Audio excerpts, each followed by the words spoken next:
Yo, what up? How you guys doing out there today? This is your boy Roto Beast. I'm here with my boy Jeremy, aka DFS Dudes, and we're here to present you our NFL Week 8 tight end and defensive picks.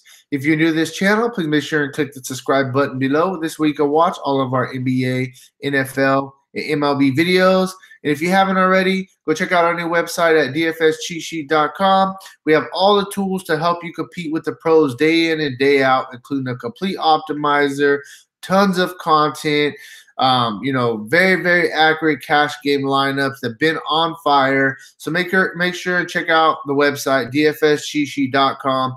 One thing I quickly want to bring up before we jump into this video, I think this is absolutely crazy, but hey, we want to make sure that all of our members are definitely getting their money's worth, and we have, definitely getting some value out of our membership. So one thing we have decided to do is with our VIP monthly package of $59.99, not only do you get all of our content, not only do you get our complete optimizer, you also not only do you get just NBA cash game lineups every single day, we're also going to throw in our NFL cash game lineups. Yes, you heard that right.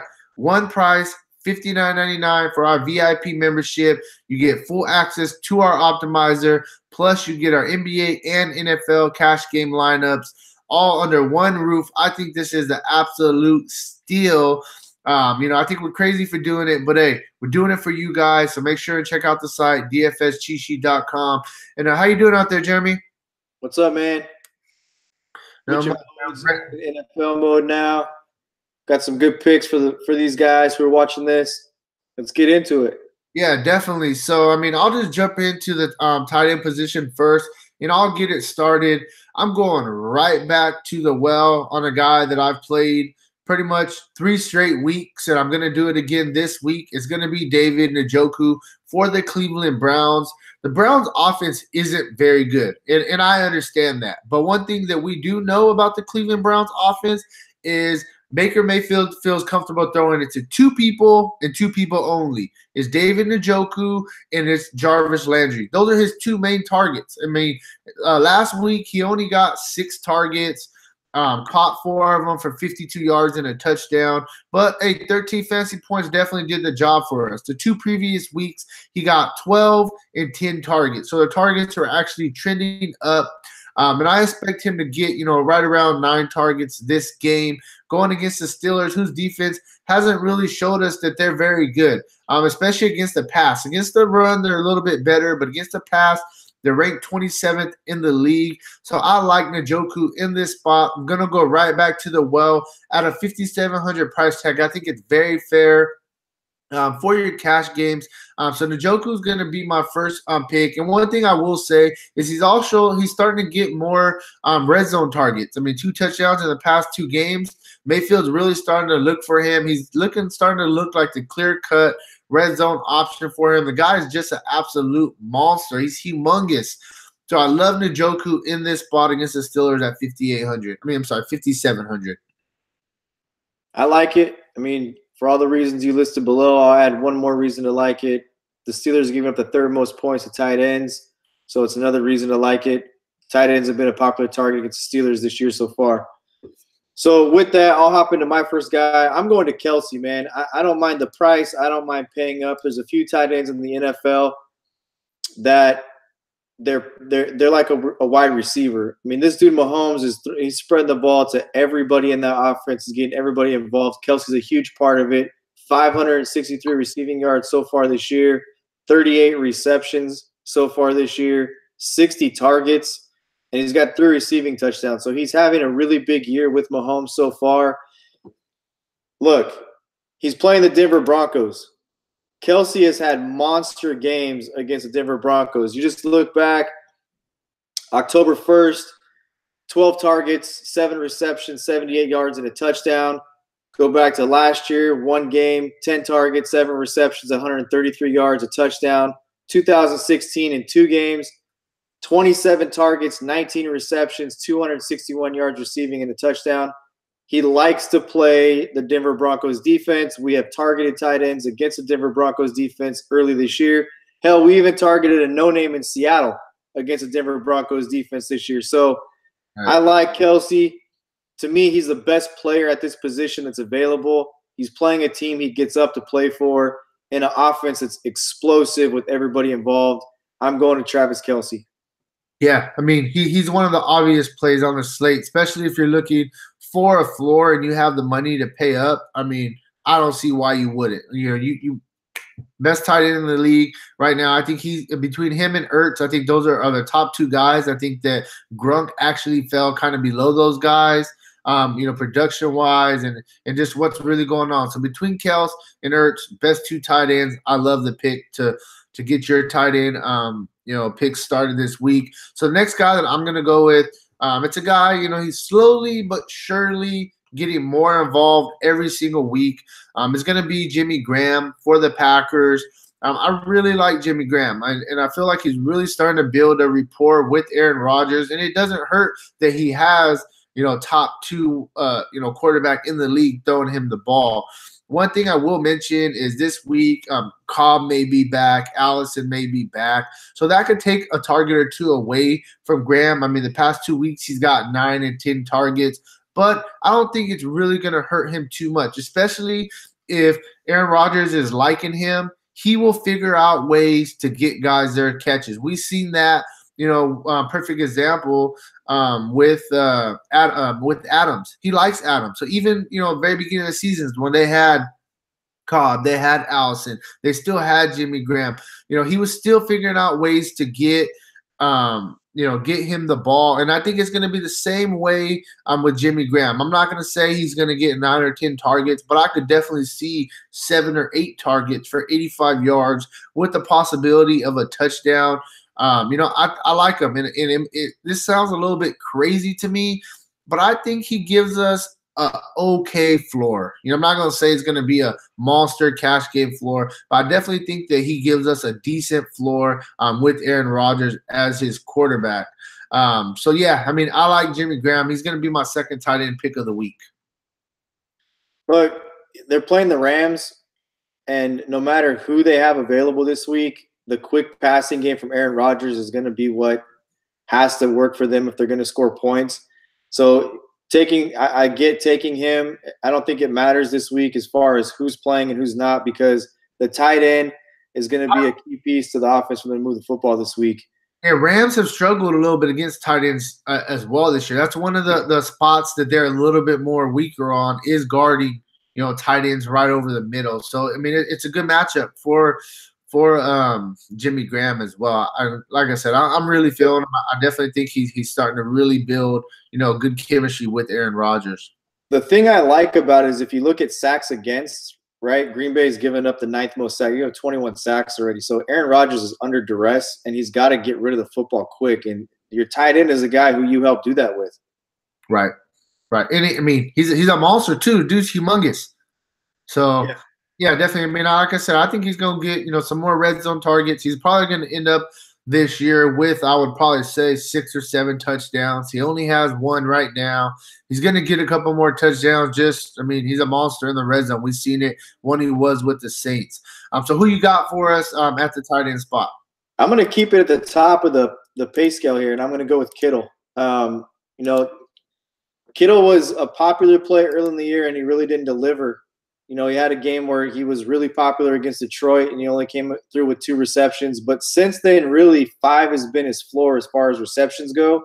Right. And he's a monster red zone target. I mean, you start looking at his game log, 18.3 against the Rams last week, and then he has the fall off against Green Bay, but he still had 4 catches. Marquise Goodwin was the big play guy in that Green Bay game on Monday night. But last time he played Arizona, 10.8 and didn't score a touchdown, 5 for 83. Look, Arizona's a mess. Patrick Peterson wants out. He wants to be traded. They've got more injuries than any NFL team should ever have in the course of a season. They're not playing well. George Kittle is just a solid target for Beathard. He's a reliable target. They've got Marquise Goodwin working down the field now. He'll probably see Patrick Peterson treatment. Pierre Garçon is a move the chains type of guy. I really look for Kittle to dominate the middle of the field in this game. Yeah, so just I mean the only thing I really got to say on that is I mean I really like the Kittle play. They said that CJ Beathard and Kittle they actually played college ball together. So I mean they have really good chemistry. Beathard absolutely loves Kittle. He's his easily clear-cut number one option in the passing game. He's going to get, 8 to 10 targets every single game. He's going to get tons of red zone targets. Love the play. Definitely really, really like that play. Obviously, we see Kittle's price rising every single week, but it's for a reason. So now we'll move on to the defensive side of things. I'll get it started with this week is pretty much just like last week. We kind of stream defenses, and I think this week we kind of do the exact same thing. The first team that I'm going to go with, if they're not that good of a defense, but who they're going against is not that good of an offense. So I'm going to go with the Steelers at 3,800. I mean, I just think that, we want to continue picking on the Browns until the Browns can show us that they can be an offense that's constantly going to move the chains, constantly move the ball around. I was, I had Mariota. I'm sorry, not Mariota. Baker Mayfield last week in my cash game lineups. And it was so hard watching the game because these dudes literally every time it was a 3rd and 5, I was just cringing. Like, can this dude please just make a 5-yard pass? And half of the time he couldn't even make a 5-yard pass. Couldn't get a first down. He had a couple of good plays later in the game, but for majority of the game, I mean, the offense was just looking bad. Plain and simple, it is what it is. This week going against the Steelers. So the Steelers, they've played 6 games. In 3 of the 6 games, the defense has actually got double-digit fantasy points. Earlier in the season, they played Cleveland 1 time already, and they got you 11 fantasy points. No, it was against Tyrod Taylor, but I mean, in all honesty, for me, I feel like Tyrod Taylor at this point right now is a little bit better of a quarterback than Mayfield currently is. I mean, I feel he can move the ball a little bit better. Steelers have had a couple games where they put 17 fantasy points up, so they're showing us a little bit of upside. So I like Steelers as my first defensive pick of the day. You're chasing sacks. I promise you that. Tampa Bay got 5 sacks against Cleveland. You're chasing the sacks. It's cheap. I get the play. If all else fails and Cleveland scores 28 points in that game, you will probably get a couple of turnovers and a couple of sacks. Right. Good floor in that game. It's a good, safe play. I'm going to go with Washington. They're just a good defense, man. Washington is 5th in overall defense. They haven't gotten a huge amount of sacks so far this season. They're tied for 24th, only 14 sacks, but they do get you turnovers. They force 11 fumbles. They've gotten 4 picks, so 15 total turnovers they've forced so far this year. I like the matchup as well. I think going in here, I haven't looked at what the over-unders are for this game. But the Giants are inept, man. So worst offensive line in football by far. You saw last night on Monday Night Football. Terrible offensive line. They struggle to protect the passer. They made the Falcons, who were 2-4, 1-4 team last night, to get their second win. They made it look like they were an undefeated team. That defense was a top-rated defense. I do not see how Eli Manning stays healthy for the majority of the year if they can't figure out how to protect him. You got problems with the pass protection off of the offensive line, but you got a rookie who's in there the majority of the time. We know that a lot of running backs who are rookie running backs usually are 2-down players because they struggle with pass protection. Saquon Barkley, not a great pass protector. They try to cheat that by getting him out in the flat as a check down. That's why the guy has so many receptions so far. They can't protect the passer. The Giants turn the football over. The Giants are a mess. Look at the situation in the game last night.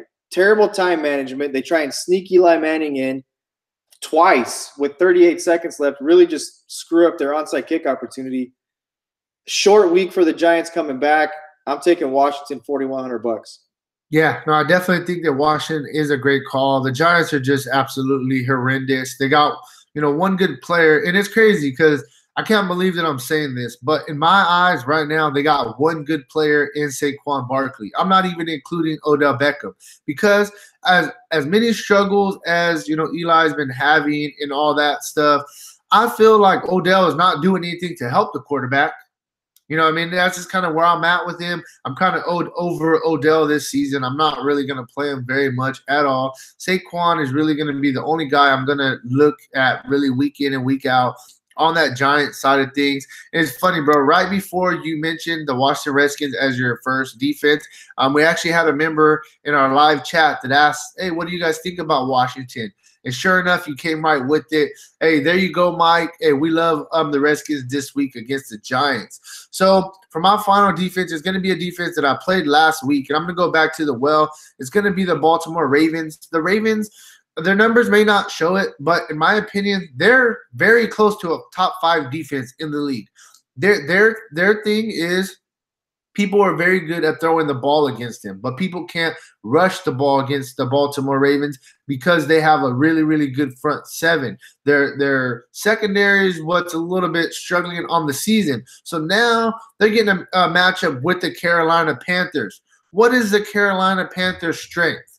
Running the ball with Cam Newton, giving the ball in the flat to Christian McCaffrey. Them linebackers are going to gobble up all of that. We're talking about the Ravens' main problem on defense is that people are throwing against them. Well, guess what? The Panthers, they can't throw the ball. So, I mean, I just feel like this is a no-brainer, 3,700. They're going to stack the box against Cam Newton, and they're going to make Cam Newton have to throw the ball. And, you know, Cam Newton isn't comfortable throwing the ball. So even though we're saying that the Ravens secondary is suspect, if they're getting a guy like Cam Newton who can't throw the ball very good and is going to throw up some prayers, then, hey, there's some chances for some picks, so maybe a pick 6, get a little defensive touchdown. I absolutely love Baltimore in this matchup against Cam Newton. They're going to stack the box and make him throw, and he just can't throw. And also, too, who does he really have to throw to? That's another thing, too. So that all makes sense. I mean, and I've been on Baltimore all year. I think Baltimore has one of the better front sevens. I think it's a championship caliber defense. I don't think Cam Newton is a great quarterback. I think they rely on his legs too much. No problem with it. I was going to go with the Rams. I like the Rams defense a lot this week. I can get into reasons why I like the Rams defense. But I'm going to go off the board here a little bit with a pick that may catch people kind of off guard. I'm going to go with Seattle. The reason I'm going with Seattle is because you've got a team whose strength defensively is rushing the passer. You've got a team in Detroit who can't run the football. They've got to throw it to move it. So there's a lot of opportunity here for Seattle to pin their ears back and rush the passer. Matthew Stafford takes a lot of sacks. The other thing that I like about this matchup, it's on turf still. So Seattle is going on the road, but it's still on turf. So it's not like they're going to grass and it slows them down. I don't think anybody and their mother is going to be on this matchup. And Seattle has had a couple of really big games. They've had 15 points against the Cowboys. They had 17 points against the Raiders. And you can look at that right off the bat and say, well, those are two not very good football teams. Dallas is improving. Dallas's team, their defense is really good. Oakland is a mess. We get that. But is Detroit a very good football team? Detroit's not a very good football team either. They're a one-dimensional football team. I like this matchup for tournaments a lot. I don't think anybody will be on it. There's huge upside here. They can get you picks. They can rush the passer. Detroit has 3 number 2 wide receivers. They don't have a true number 1 wide receiver. They have 3 number 2s. So I'm taking Seattle as my number 2 defense here.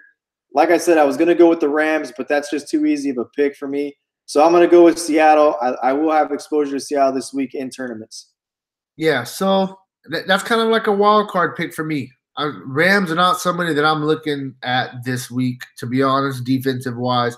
But I definitely understand the reasonings that you kind of gave behind it. Detroit, all they really want to do is just throw the ball. It is what it is. So real quick, I actually have a quick question from Zach B. He wants to know, the Colts had an amazing week last week. Do we think the Colts can do it again? Pretty much is what he's asking.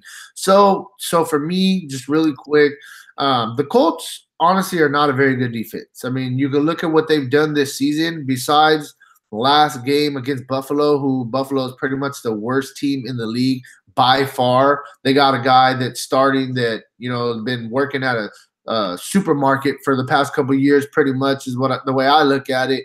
So, I mean, that's the reason why Colts were such a good pick last week against Buffalo, because Buffalo, I mean, they don't have nobody. Now they're going against the Raiders, and I understand the Raiders have been horrible this year and all that good stuff. I understand that. But the Raiders could still move the ball a little bit. They still have Derek Carr. They still have Jordy Nelson. They have a couple guys that, you know, they could move the ball a little bit and do something. And I just don't feel like the Colts defense is very good where I'm going to take a flyer on them this week against the Raiders. I think that's kind of just chasing last week's game against Buffalo. What do you think about that?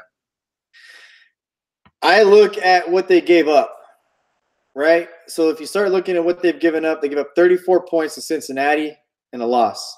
They gave up 37 points to Houston and a loss. They gave up 38 points to the Patriots and a loss. They gave up 42 points to the Jets and a loss. Right. There's nothing I like about that defense. There's nothing to say, hey, take this defense. Last week was a lock. Like you said, we streamlined defenses. Buffalo's terrible. That was – people were going to pick that defense against Buffalo because of the fact that it was Buffalo. The Oakland Raiders are not Buffalo. And, you know, I know they traded Amari Cooper away. I know they traded Khalil Mack away. John Gruden is collecting picks so he can build his own team. And when they go to Vegas, he will have a playoff caliber team. John Gruden's not stupid. They signed a bunch of veterans on that team. They still have Marshawn Lynch. Derek Carr is a really good quarterback who they'll build around for the future. This is not the Buffalo Bills. Right. Yeah, no, for sure. So, I mean, I think that's really all I got for tight end and defensive picks. If you got nothing to say, you know, I'm ready to get out of here. I want to mention in about 45 minutes, I will be on, you know, this channel doing my NBA live segment, answering all questions for the NBA slate tonight. So make sure and tune back for that. Make sure and go check out our website, dfscheatsheet.com. You heard it right at the beginning of the video. We are actually including our full optimizer, our cash game lineups for Fanduel and Draftkings, NBA and NFL are both included now under our VIP monthly subscription. So go check out the site. Go get your VIP monthly subscription. Hey, start winning some money with the money team today. All right, guys. We out. Later.